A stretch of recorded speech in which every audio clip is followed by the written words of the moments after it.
Una delle statue ottocentesche del Portico degli Uffizi raffigura un personaggio del Rinascimento in compagnia di un animale decisamente insolito, un'iguana. Il personaggio raffigurato è Amerigo Vespucci, che nella serie dei fiorentini famosi occupa un posto davvero speciale.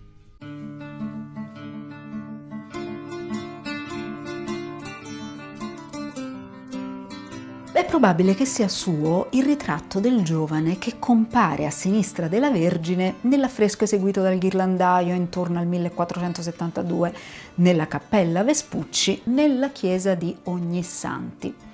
Amerigo è un giovane fiorentino di buona famiglia e come tale viene avviato alla carriera di mercante. È la Firenze dominata dall'ascesa economica della famiglia Medici che già negli anni 70 del 400 ha consolidato enormi ricchezze derivanti dai commerci e dalla creazione del Banco Mediceo, una banca con filiali in tutta Europa. E Vespucci compie il suo apprendistato da contabile al servizio della famiglia Medici, da cui viene poi inviato a Siviglia per lavorare come loro agente.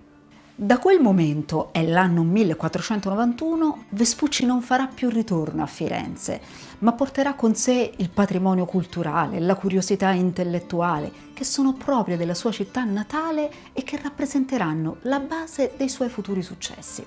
A Siviglia si occupa di reperire le navi che servono ai traffici della famiglia Medici e conosce lì un altro italiano che si trova in Spagna in quel periodo, un genovese, Cristoforo Colombo. I due diventano amici e Vespucci contribuisce all'organizzazione delle prime due spedizioni di Colombo, cominciando ad appassionarsi all'idea dei viaggi per mare e delle esplorazioni. Arriva al punto di lasciare il lavoro di banchiere, desideroso, come lui stesso scrive, di andare a vedere parte del mondo e delle sue meraviglie.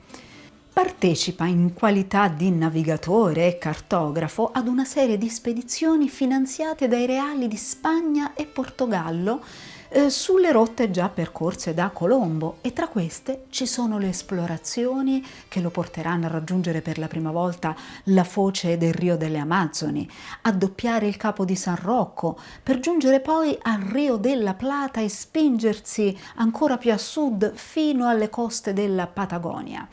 Vespucci sa utilizzare bene gli strumenti per la navigazione e compila dettagliate descrizioni dei territori da lui visitati. Capisce che questi territori non fanno parte delle Indie che Colombo credeva di aver raggiunto, ma sono invece terre di un nuovo continente, un mundus novus, come lui lo definisce. Tra le numerose lettere che lui scrive per raccontare le sue scoperte, ce n'è una che conoscerà una particolare fortuna, ed è la lettera dalle isole nuovamente trovate, indirizzata a Firenze al gonfaloniere Pier Soderini. Una copia di questa lettera, con relativa mappa dei territori, giunge in mano al duca di Lorena, ed il duca, personaggio particolarmente erudito, decide di far pubblicare questi documenti inediti agli accademici di corte. Ed in quest'opera, pubblicata per la prima volta nel 1507, i territori esplorati da Vespucci saranno chiamati America, cioè terra di Amerigo. Vespucci morirà qualche anno dopo, probabilmente senza neanche sapere di aver dato il nome ad un nuovo continente, e verrà seppellito a Siviglia.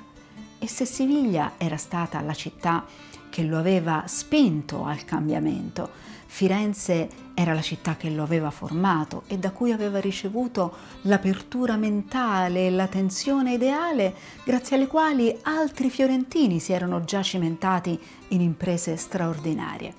Ed è proprio grazie a questa genialità che l'ha attraversata nel corso dei secoli che Firenze, pur non essendo una città di mare, ha potuto consegnare alla storia uno dei più grandi navigatori di tutti i tempi.